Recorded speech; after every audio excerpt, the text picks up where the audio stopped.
அன்பே சிவம் மனமே குரு என்றுணர்த்திய குருவே போற்றி.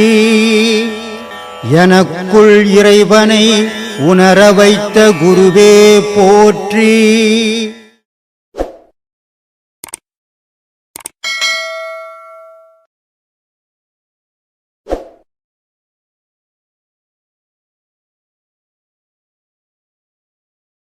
திருப்பாக்கடல் அப்படின்றது வயிறு, மேருமேடுன்றது தலை இல்லையா, வாசிகின்றது இந்த மூச்சு. ஆமாம், இந்த கயிற்றால் இந்த கயிறு ஓடும் போது தான் இந்த அன்னம் ஜீரணம் ஆகுது. இது ஓடலைன்னா புளியப்பம் வந்துடும், அஜீரணம் ஆகிடும், செத்து போயிடும். இதில் இருந்து வர அந்த விஷமும் வருது, அது அந்த பிராணனும் அபானனும் தடுத்தது. இதை கடையிறதுக்கு மேரு மத்து வேணும், மலை என்ற தலை வேணும். மலையை போட்டு கஞ்சாங்கல்ல, மலையை போட்டு கடையிறது இல்லை, அந்த தலையை போட்டு கடையணும். தலையில் வாசின்னு ஒரு காத்துக்குது, அது சிவமாக இருக்குது.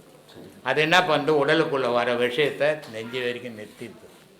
அதனால் நீலகண்டர்னு பேர் வருது. சொல்லு ஐயா. இன்னொரு இந்த கேள்வி எப்படி கேட்குறதில்ல, மௌனமாக இருக்கிறது, மௌனமாக இருந்தால் பிறவி தவிர்க்குமா, மௌனம் பிறவி தவிர்க்குமா அப்படின்னு சொல்லிட்டு. மௌனத்தில் இருந்தால் நம்ம நீங்கள் பாடத்தில் சொல்கிறது வேறு, பட் ஒரிஜினலாகவே மௌன விரதம் இருக்காங்க, சாப்பிடாம இருக்காங்க, இது இருக்காங்க, உபவாசம் சொல்கிறாங்க, சாப்பிடாம இருக்காங்க. ஸோ இதெல்லாம் பண்ணால் பிறவி தவிர்க்குமா ஐயா? எல்லாருமே அது உபவாசம், அது உபவாசம் இருக்கிறாங்க. எத்தனை நாள்? 6 நாள் இருக்காங்க. காலையில் மட்டும் சாப்பிடாமன்ட்டு மத்தியானம் நல்ல மூக்கு படிக்க 3 படி துண்டுறாங்கல்ல, அது உபவாசமாக. அது பேர் உடம்பை பக்குவப்படுத்துறாங்கன்னு அர்த்தம். இந்த நோன்பு சில பண்டிகைகளில் நான் ஒரு பொழுது நோன்பு, இந்த ஒரு பொழுதுக்கு தலை கடவுளுக்கு ஏதாவது ஆகுமா அப்படின்னா ஒன்றும் ஆகாது. உன் உடம்பு ஆரோக்கியமாக இருக்கும். ஒரு மிஷின் இருக்குது, இந்த ஒர்க் ஷாப்பில் கவர்மெண்ட்லலாம் பார்த்திங்கன்னா டிசம்பர் லீவ் விடுவாங்க. இந்த டிசம்பர் லீவு 10 நாள் எதுக்கு விடுவோன்னா, அங்கே மிஷினுங்களெல்லாம் சுத்தம் பண்ணி ஆயிலெல்லாம் போட்டு தொடச்சி வைக்கிறதுக்காக. ஏன்னா அது வருஷம் ஃபுல்லாக ஓடி குப்பையும் கூழுமே ஆகி தேஞ்சு போந்தெல்லாம் இருக்குது, அதெல்லாம் மாற்றிக்கிட்டு அடுத்த வருஷம் வேலை செய்கிறதுக்கு அந்த டிசம்பர் லீவ் 10 நாள் அதை ஆல்ட்ரேஷன் பண்ண விடுவாங்க. அது மாதிரி ஒரு வேளை உபவாசம் இருந்து இவன் வயிற்றை சுத்தம் பண்ணிக்கிறதுக்கு இது வேலை. இதுக்கும் கடவுளுக்கும் புண்ணியத்துக்கும் பயனே சம்மந்தமே கிடையாது. உபவாசம் மகான்கள் இருந்தான், அவன் 3 தவிர்த்தான். தாகத்தை தவிர்த்தான், தூக்கத்தை தவிர்த்தான், பசியை தவிர்த்தான். தாகம், பசி, தூக்கம், இந்த 3 எவன் தவிர்த்தானோ அவன் கடவுளோடு வாழறான்னு அர்த்தம். அது மகானுக்கு முடியும், மனுஷனுக்கு முடியாது. 2 நாளைக்கு வீட்டில் பொண்டாட்டி சண்டை போட்டுக்கணும், சோறு போடலாம், 3ஆவது நாள் உன்னால் வேலை செய்ய முடியாது. நல்ல மூக்க பிடிக்க பொண்டாட்டி சோறு கட்டி கொடுத்தா தான் நீ போய் வேலை செய்ய முடியும்.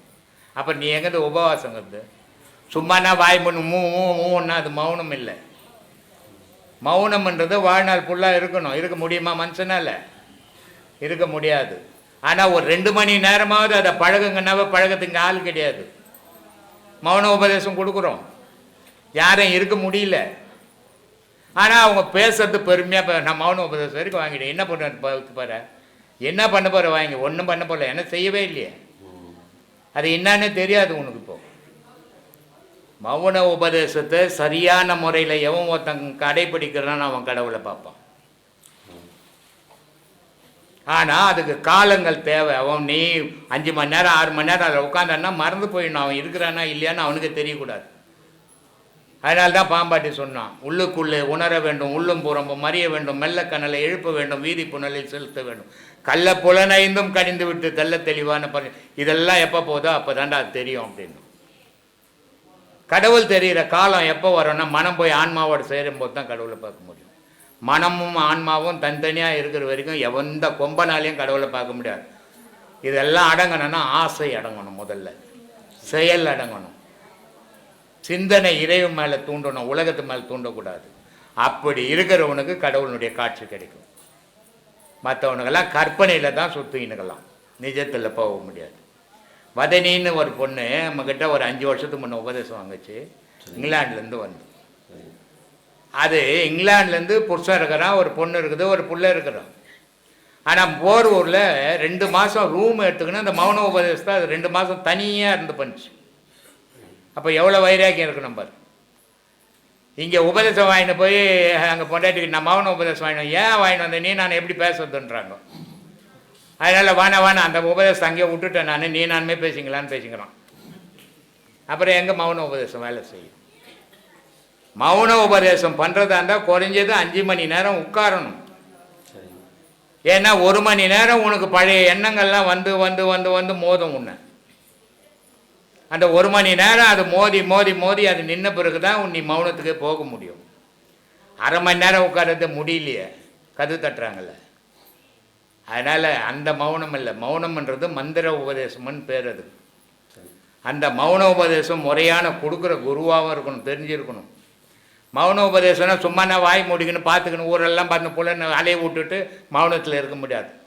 புலன் அடங்கினா தான் மௌனம் கை கூடும். அப்போ புலன் அடங்குற மாதிரி நம்ம உட்காரணும் அங்கே. அதனால் சொன்ன அகங்காரம் உள்ளடக்கி ஐம்புலனை சுட்டறுத்து தூங்காமல் தூங்கி சுகம் பெறுவது எக்காலம். அந்த மௌனத்து உபதேசத்தில் தூங்கவும் இல்லை மூச்சுக்கணும் இல்லை, ரெண்டுக்கும் இடைப்பட்ட நிலையில் நீ வாழற, அதுக்கு பேர் துரியம்னு பேர். அந்த மாதிரி நிலையை கொண்டாடணும். அதனால் மௌனம்ன்றது இங்கே வாய் மூடிக்கின்னு போய் பேனால் எழுதி கொடுக்குறதெல்லாம் மௌனமே ஆகிடாது. மௌனம்ன்றது நீ ஒரு இடத்துல உட்காந்துன்னா நீ அப்படியே உடம்பெல்லாம் கொப்பளம் கிளம்பிடும், அவ்வளோ சூடாக்கிடும், ஒன்றுமே செய்யலாம், நான் சும்மா பண்ணிக்கிறேன். அந்த மாதிரி நிலைக்கு போனால்தான் மௌனம் கை கொடுக்கும். உபதேசம் வாங்கிறதால மௌனம் கை கொடுக்காது. எந்த ஒரு பாடமும் நீ செய்தால்தான் அதனுடைய நன்மையை நீ அனுபவிக்க முடியும். நீ செய்யாத எந்த பாடத்தாலையும் யாராலையும் அனுபவிக்கவே முடியாது. அதை மாதிரி பண்ணும் சொல். வாழ்க்கையில் நீ பிறந்த, நீ சுதந்திரமாக இருந்த. ஆனால் மனிதன் என்ன சொல்கிறான்னா, நான் மாயையில் மாட்டிக்கினேங்க, மாயை பிடிச்சிக்கிச்சுங்க என்னன்றான். மாயை எதுவுமே போய் எப்பவுமே இவனை பிடிக்கிறதில்லை, இவன் மாயை தேடி போய் பிடிப்பான். ஒரு ஊராமட்டு பொண்ணை போய் நீ தேடி போனியா, அது தேடி வந்ததா உன்னை? நீ தானே தேடின்னு போன. அப்போ மாயை தேடி நீ தான் போய்க்கிற. 2 பொருள் இணைஞ்ச பிறகு நீ எந்த முடிவையும் எடுத்துட முடியாது. எடுத்தீங்கன்னா குடும்பம் நல்லா இருக்காது, குழப்பங்கள் வந்துடும், சண்டை சச்சரவாயிடும். அதனால் அதுக்கு உறுதுணையாக ஆக்கிக்கணும் உன்னுடைய துணைவியாரை. உன்னுடைய பயணத்துக்கு அவள் தடையாக இல்லாத மாதிரி அவளுக்கு புத்தி சொல்லி அவளை பக்குவப்படுத்திக்கணும். அவளுடைய பயணத்துக்கு தடையாக இல்லாத நீ பக்குவப்படணும். இப்படி போனால்தான் தெய்வ வழிபாட்டில் சீராக போக முடியுமே தவிர இப்படி போகாமல் தெய்வ வழிபாட்டில் போக முடியாது. ஏன்னா குடும்பத்தில் நீ ஒத்துழைக்கலைன்னு சொன்னால் உன்னால் தியானம் பண்ண முடியாது. இப்போ தியானம் பண்ணனா உன் பிள்ளைங்க ஒத்துழைக்கணும், உன் பொண்டாட்டி ஒத்துழைக்கணும், உன் சூழ்நிலை ஒத்துழைக்கணும். இது எல்லாத்த விட உன் உடல் ஒத்துழைக்கணும். உடல் நல்லா இல்லைன்னா இந்த தியானம் பண்ண முடியாது. உடல் ஆரோக்கியமாக வச்சுக்கணும். 2வது, வேலைக்கு போனால் வேலை செய்த அதோடு வந்து தான் கடவுள் வழிபாட்டுக்கு போயிடணும். ஆனால் வேலைக்கு போயிட்டு அங்கே ஃப்ரெண்டு இருக்கிறாரு, இங்கே ஃப்ரெண்டு இருக்கிறாரு, அவரை பார்க்கணும் இவரை பார்க்கணும்னு சுற்றிக்கிட்டு இருந்தீங்கன்னா இங்கே கடவுள் வழிபாடு பண்ண முடியாது. இது மாதிரி பல காரணங்களை நீ தவிர்த்துன்னு வரணும். கடவுள் வழிபாட்டில் எவன் ஒருத்தன் உண்மையாக போகணுன்றானோ அவன் வெளி விவகாரத்தெல்லாம் குறைக்கணும். அதனால் ஐம்புலன் அடக்கம் வேணும்னா இது அடங்கினால்தான் நீ இந்த வழிக்கு போக முடியும். உன்னுடைய நாட்டங்கள்லாம் உன்னுடைய உடலுக்குள்ளே இருக்கணுமே தவிர உலகத்துக்குள்ளே இருக்கக்கூடாது. உலகத்துக்குள்ளே போகும்போது தெய்வ வழிபாடு சீராக பண்ண முடியாது. உனக்குள்ளே போகும்போது அதுவே ஒரு ருசியாக மாறிடும். இப்போ எல்லாம் என்ன பண்ணுறீங்க, தேனை தொட்டு நக்கிக்கின்னுக்கிறீங்க, அதனுடைய ருசியை சொல்கிறீங்க, இனிப்பாக இருக்குதுங்க, நல்லா இருக்குதுங்க அப்படின்ட்டு. ஆனால் தேனுக்குள்ளே விழுந்துட்டீங்கன்னா ருசி சொல்ல முடியுமா? சொல்ல முடியாது. அப்படி தெய்வ பக்தியில் ஞானத்தில் விழுந்துட்டிங்கன்னா அதை விவரித்து சொல்ல முடியாத இனிப்பு அது. அந்த இனிப்பை அடையணுன்னா அதில் முயற்சிகள் பண்ணி விழணும். சும்மா ஏதோ தொட்டு தொட்டு நக்கிக்கின்னு போதால ஒரு பயணம் கிடையாது. அதனால் விழத்துக்கு முயற்சிகள் பண்ணுங்க. வாழ்க்கை ஒரு நாள் முடியும். எப்போ எந்த விஷயமும் ஒரு ஆரம்பம் தான் ஒரு முடிவு உண்டு. ஜனனம் வந்தாச்சு, மரணம் வரப்போகுது. இந்த 2க்கும் இடைப்பட்ட நேரத்தில் கடவுளுடைய பாதத்தில் விழுங்கும்.